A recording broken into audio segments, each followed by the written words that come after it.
Bonjour à tous, donc aujourd'hui dans notre tuto du jeudi, nous allons prendre la suite de la semaine dernière pour parler de nettoyage d'entités dans votre maison ou sur vous.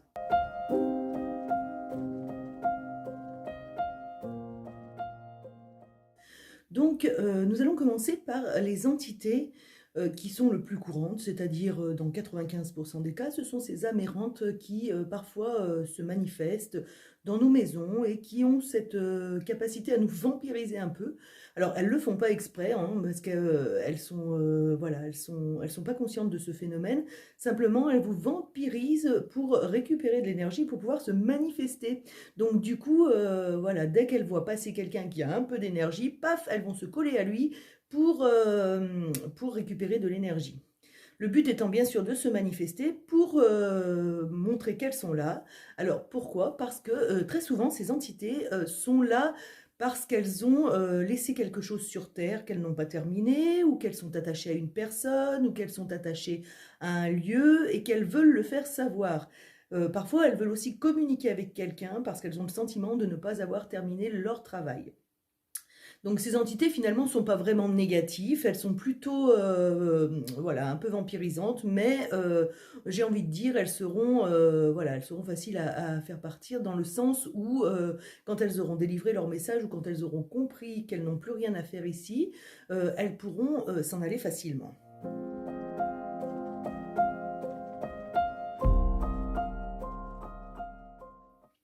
Donc, dans la plupart des cas, on va commencer par voir si ces entités ont un message à nous transmettre. Alors, soit plusieurs solutions. Soit vous avez des capacités médiumniques et vous êtes capable d'entrer en communication avec cette âme égarée. Donc, dans ce cas-là, ce sera facile puisque vous allez capter son message, elle vous donnera les informations, vous pourrez communiquer avec elle et donc vous pourrez la rassurer.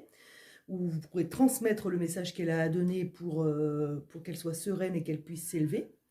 Ou bien, dans un second cas, vous n'avez pas forcément de capacité médiumnique.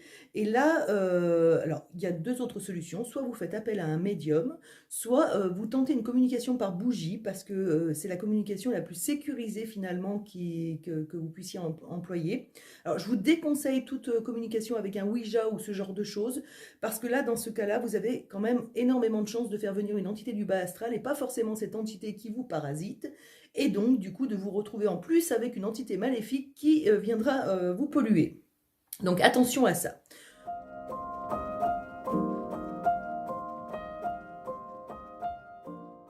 Le système de la bougie pour la communication est un système qui est relativement simple. Il suffit de vous mettre dans un lieu calme, dans lequel vous ne serez pas dérangé, d'allumer une bougie, d'allumer un peu d'encens de protection, hein, par exemple l'encens de protection est très bien pour ça, et vous allez communiquer à partir de cette bougie.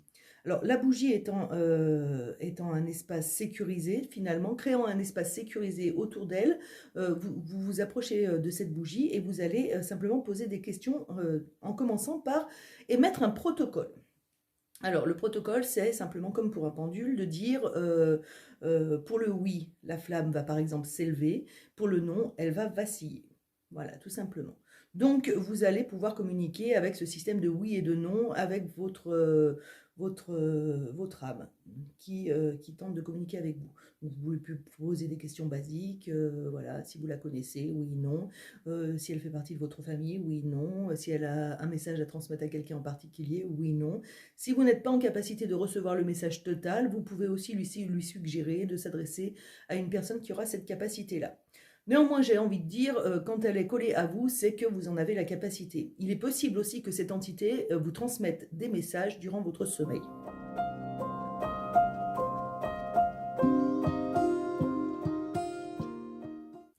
Donc, la communication avec ces entités ou ces âmes égarées est importante puisque c'est la base en fait du nettoyage. Plus vous aurez de facilité à communiquer avec elle et à transmettre son message ou à accueillir son message, plus l'entité sera sereine et elle sera en capacité de s'élever. Et donc voilà, de quitter l'entre-deux et donc de vous parasiter. Voilà pour ces entités qui finalement sont plutôt faciles à faire partir. Ensuite, une fois que vous aurez eu le message de cette entité, vous allez procéder à un nettoyage de votre maison. Donc là, concrètement, vous allez utiliser de la sauge ou du palo santo, l'un ou l'autre, en smudge pour la sauge ou en bâton pur pour le palo santo, pas des bâtonnets d'encens, parce que ce ne sera pas assez concentré en principe actif de sauge ou de palo santo. Donc vous utiliserez vraiment les bâtonnets ou bien les smudges complets de sauge.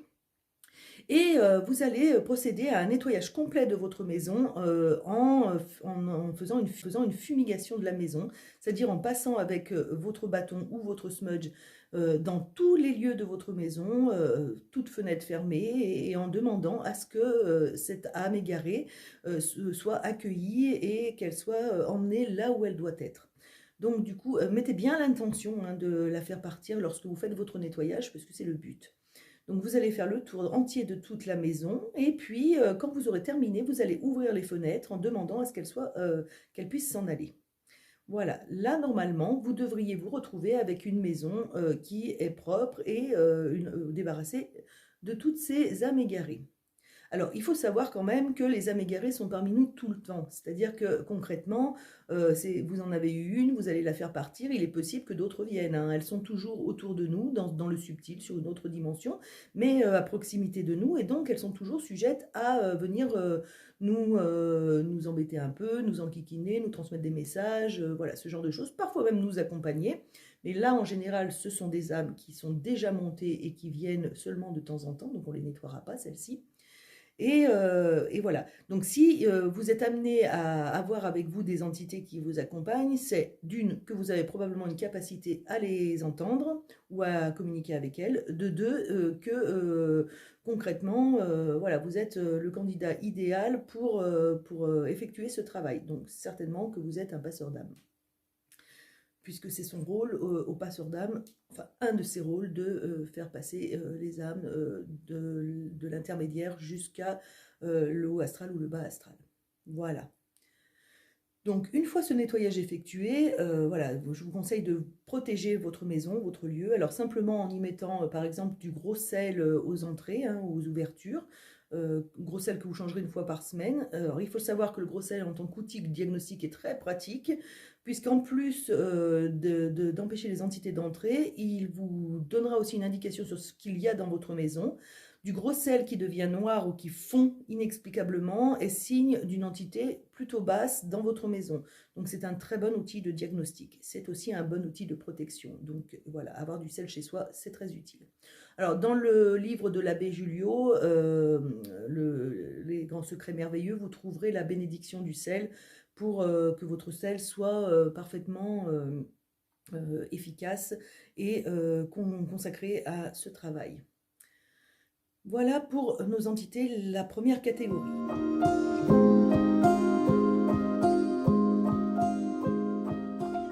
Ensuite, vous pouvez être emmené à avoir chez vous des entités qui seront plutôt basses. Je vous avais expliqué la semaine dernière qu'il y a une deuxième catégorie d'entités qui sont des entités un petit peu malignes, j'ai envie de dire, alors qui ne sont pas non plus des démons, hein, mais qui sont là pour vous enquiquiner bien plus que ces âmes égarées qui finalement ne sont pas très dangereuses. Alors, les entités du bas astral, elles, vont se manifester uniquement si vous avez ouvert une porte. Ça, je tiens à le dire, c'est très important. Donc, il est relativement rare d'avoir chez soi une entité du bas astral ou d'avoir collé à soi une entité du bas astral, sauf si vous avez fait, pour vous amuser, des petits jeux type Ouija sans être protégé ni sans avoir de capacité réelle à gérer la situation. Ou que vous avez fait voilà, tout type d'invocation alors que vous n'étiez pas prêt à le faire ou que ce n'était pas finalement fait pour vous. Donc vous vous retrouvez avec une porte ouverte sur le bas astral et une entité négative qui se manifeste bruyamment chez vous. Elle peut donc déplacer des objets, faire bouger des choses, déplacer des personnes aussi, hein, j'ai déjà vu ça, hein, qui se retrouvent poussées violemment ou qui ont des accidents inexpliqués, voilà, ce genre de choses. Vous entendrez des bruits assez violents. Les appareils électriques vont se mettre à griller de manière exponentielle, c'est-à-dire que le micro-ondes, les ampoules, tout va se mettre à griller. Alors, Je tiens quand même à préciser que pour les ampoules, c'est pas forcément une entité négative, hein. Toutes les entités ont tendance à faire clignoter les ampoules. Ça, c'est vraiment, c'est simplement que c'est une manière pour elles de dire: «Oh, oh, coucou, je suis là». Mais quand c'est vraiment virulent, quand ça commence à bouger beaucoup, que vous avez un sentiment d'insécurité dans votre maison, que vous vous sentez pas bien, que vous êtes de manière inexpliquée extrêmement fatigué, que vous tombez malade tout le temps, là effectivement on peut se poser la question d'une entité négative que vous auriez ramenée. Alors vous allez déjà commencer par trouver l'origine de ce parasitage d'entité négative. Pourquoi est-ce qu'elle est là? Une fois que vous aurez trouvé l'origine, je vous conseille voilà, de ne plus faire ce genre d'action, hein, parce que c'est très dangereux. Puis ensuite, nous allons procéder à un nettoyage bien plus approfondi.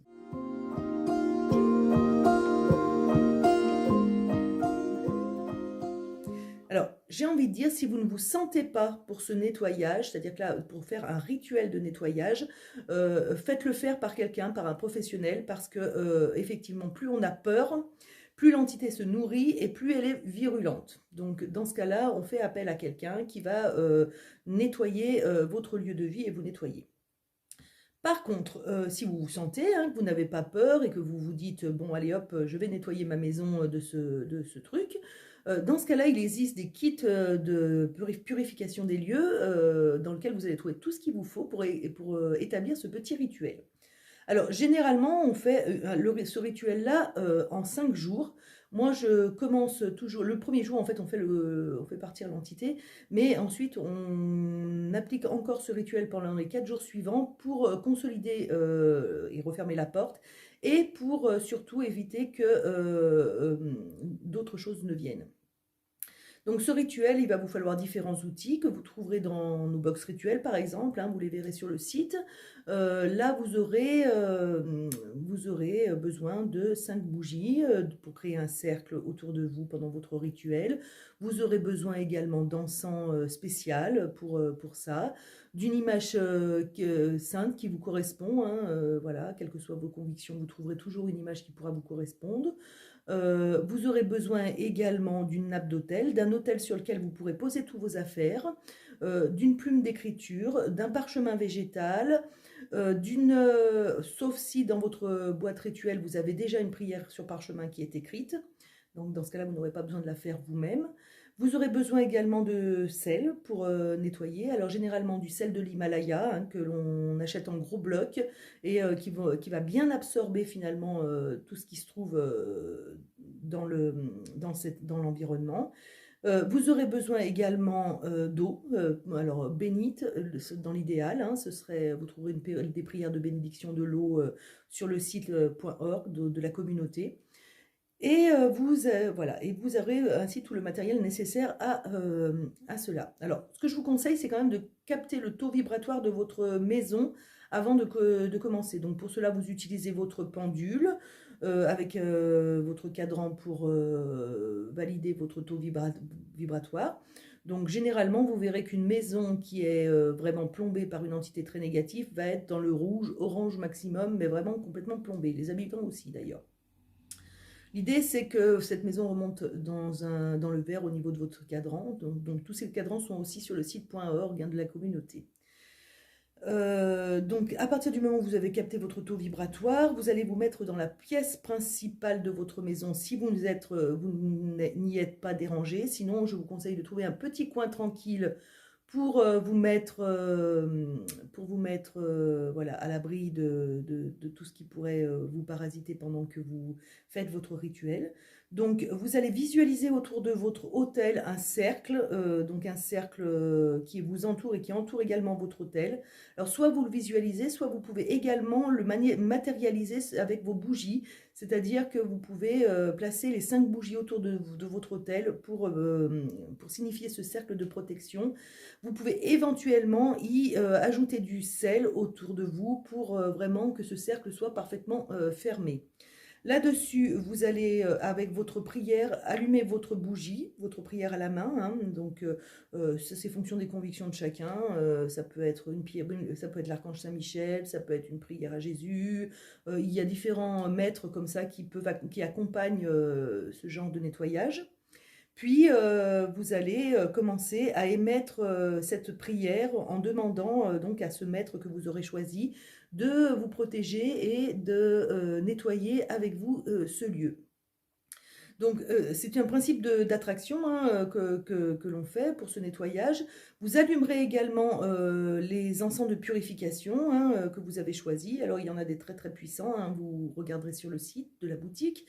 Vous allez répéter ce rituel pendant plusieurs jours. Le premier jour, en fait, le but étant de sentir, parce que quand on fait un rituel, on est aussi dans cette démarche de sentir, de ressentir le départ de cette entité négative. Il est possible que vous ayez une forme de combat, entre guillemets, à mener, c'est-à-dire que vous sentiez que l'entité se débat et qu'elle n'a pas du tout envie de partir. Là, il faut savoir qu'elle le fait parce qu'elle se nourrit de votre peur et donc du coup qu'elle a quelque part comme atout de vous faire peur pour que vous dégagiez cette énergie qui va la nourrir et la renforcer. Donc l'idée, c'est vraiment que vous soyez en sécurité dans votre cercle et que vous en ayez conscience parce qu'elle ne pourra pas entrer dans le cercle si ce cercle est vraiment fait en conscience et qu'il est parfaitement hermétique au niveau de l'astral. Donc c'est dans votre visualisation. Une fois que voilà, déjà vous aurez maîtrisé cette peur, l'entité finalement va finir par s'épuiser parce qu'elle n'aura rien pour se nourrir.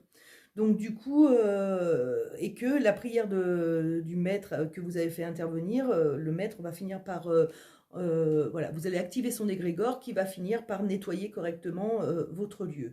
Donc l'idée, c'est vraiment de tenir sans peur pendant un certain laps de temps à l'intérieur de votre cercle pour purifier ce lieu. Vous répéterez ce rituel plusieurs jours de suite, simplement pour nettoyer tout ce qui est résiduel que l'entité a pu laisser dans votre lieu et pour finir d'apaiser les choses. Sur le dernier jour, il faudra donc vider tout ce que vous avez utilisé pour votre rituel, donc les poudres, les encens, les bougies, tout ce qui restera. Et jeter tout ça dans l'eau courante pour finir de purifier l'endroit. Et je vous conseille ensuite de mettre vos protections en place dans votre maison pour éviter que ce genre de choses ne se reproduisent. Et bien sûr, vous éviterez à l'avenir d'appeler des entités, même si c'est accidentellement, ayez conscience que cela peut être tout à fait dangereux. Voilà pour ce rituel de désemboûtement. Alors, si vous avez du mal un petit peu à suivre ces histoires de rituels de désemboûtement, les ritual box de purification que vous trouverez sur le site de la boutique sont vraiment faites pour ça. La notice explicative est fournie avec, elle est très claire et vous avez tout le matériel qu'il vous faut dedans pour purifier votre lieu. Donc voilà, à voir, peut-être ce sera utile pour vous. Sinon, bien sûr, vous pouvez toujours faire appel à quelqu'un pour nettoyer le lieu. J'espère que ce tuto sur le nettoyage des entités vous aura éclairé et que vous aurez ainsi mieux compris comment ça fonctionne. La semaine prochaine, nous parlerons toujours de nettoyage et de protection, mais cette fois-ci, nous irons plutôt vers les protections et l'efficacité des protections, la création peut-être d'un talisman et nous verrons également des amulettes et des voilà, je vous souhaite une bonne semaine du côté des étoiles.